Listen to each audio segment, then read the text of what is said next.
Because you have no idea what it does. In Honduras, Honduran protesters approached me yesterday. They said there'd been tortures there. There's new regime. There's 7 journalists have disappeared in Honduras. You don't even see that in the headlines here. If there was one journalist who disappeared in Venezuela, it would be screaming headlines all over America. But did it's this a double standard, Carol. I mean, Honduras is a big issue for them. And the Colombian military bases, Obama expanded military bases in Colombia. Why do we need military bases in Colombia? Why? Who are we fighting there? Why do we need the 4th Fleet patrolling the waters of Brazil?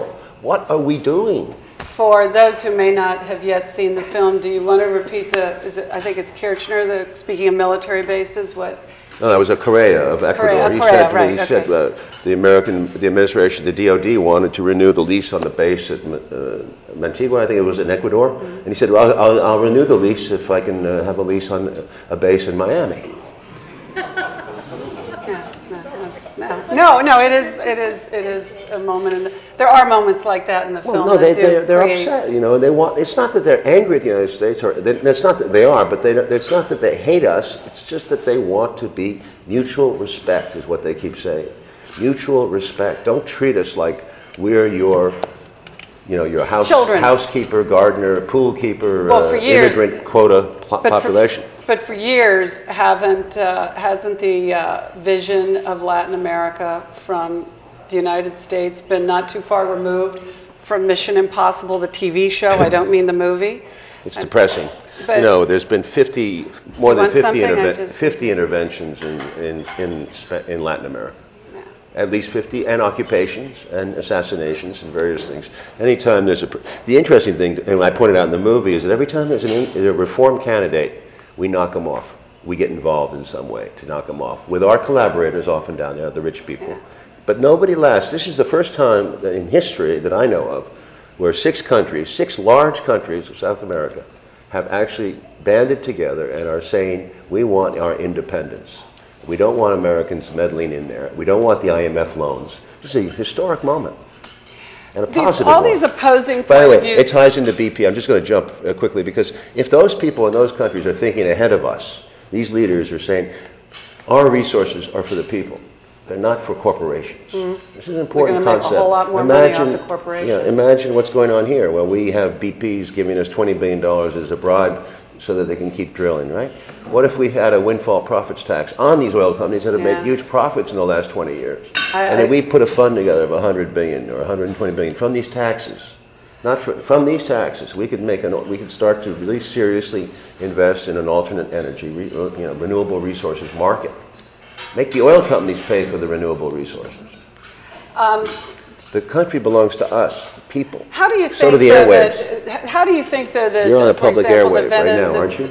The Venezuelan people view the BP oil spill and what it means about the value of oil, and that there is quite a lot of money to be made from corporations?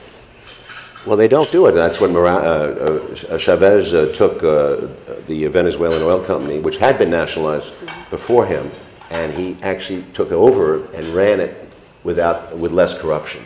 And he put the profits from Citgo and their oil company in Venezuela back into the people. He put into social welfare programs extensively. The economy of the spending on the poverty rate in Venezuela in those 6 years, 2003, was cut 50%, extreme poverty, 70%, World Bank figures, not his figures, World Bank figures. So nobody gives him credit for any of this economic improvements. The economy doubled in Venezuela, 90%.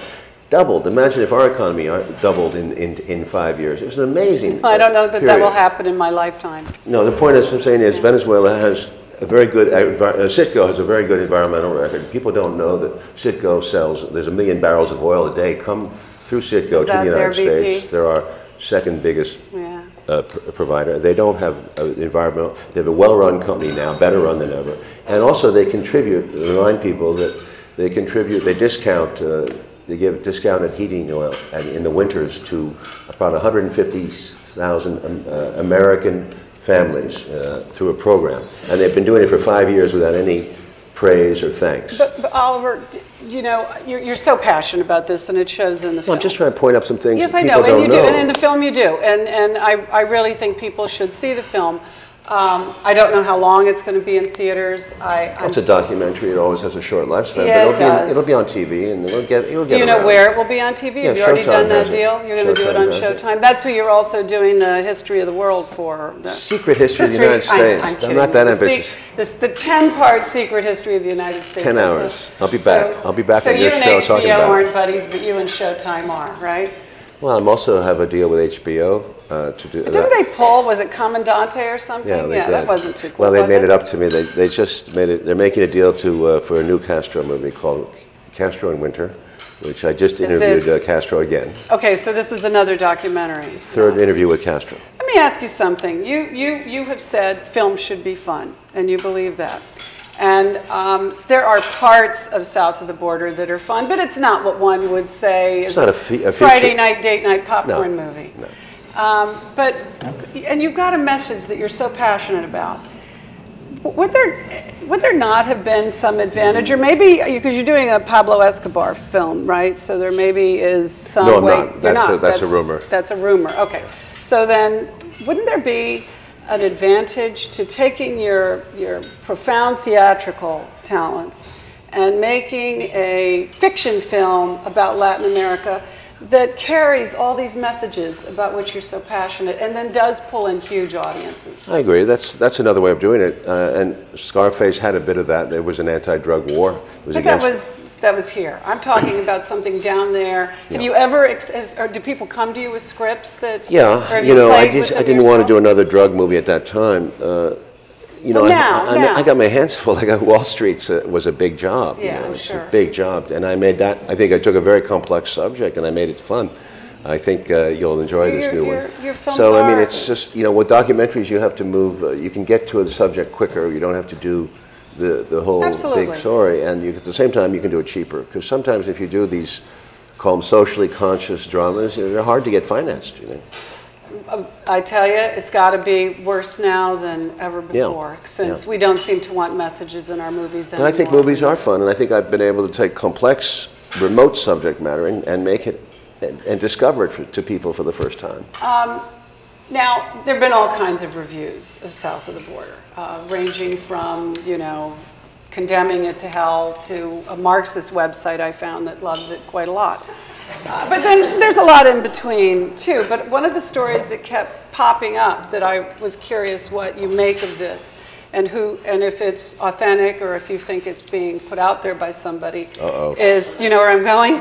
That it's not doing well in Venezuela, that it's tanking at the box office in Latin America. What is this true? Why, if it is? Listen, I do know Fernando Sulichin, my producer, said that they had like 80,000 people getting the free screenings, So, there is. Now, have you been organizing the free screenings? They were organized by the distributor and with the cooperation of the government. Yeah, they had mobile theaters in various parts of the city, and also we had a lot of free screenings in Bolivia.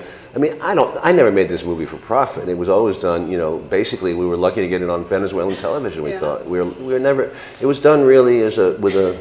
It is on Venezuelan television? It will be. And will it be on television? By the way, in we the other sold countries? 30 countries. So a documentary is not for that theatrical moment. It's really something that goes out there. But you work hard on it. People want to see soap operas. They don't want to see something like that. They want to see reality TV. Especially if it's in your backyard. Yeah. But you work hard on it, and you have a point of view. So I'm curious, it would seem. Have you ever approached 60 Minutes? Have they approached you? I mean, it would seem... No, they not for this, but maybe they would do an overall career piece. It's superficial at the end of my life. No, I don't mean about you, but I meant, no, that's not what I mean. Does 60 Minutes care about this? No. I don't know, but 60 Minutes takes the measure of the pulse and says, American people don't care about that. Do you think that part of it is that there might be pressure on you to have these other points of view that you might not want to be... All my life. Oh. But is that a bad thing? No, I guess not, but the pressure can become redundant if it's the same story over and over again. Let's make things about America, let's make things about the way we see the world. Don't you think we'd learn something more from film if we could see the world through other global eyes? But what about if you talk to somebody from IMF? Maybe you tried, I don't know. Where? What if you had talked to somebody from IMF when you were doing South of the Border? No, IMF is a great. I'm sure we could have balanced the whole thing. I know you feel you would know the answer in advance, but Well, they did give we have the IMF in the movie. Right. They did recognize. But I mean, come on, they did recognize Carmona. You have to tell your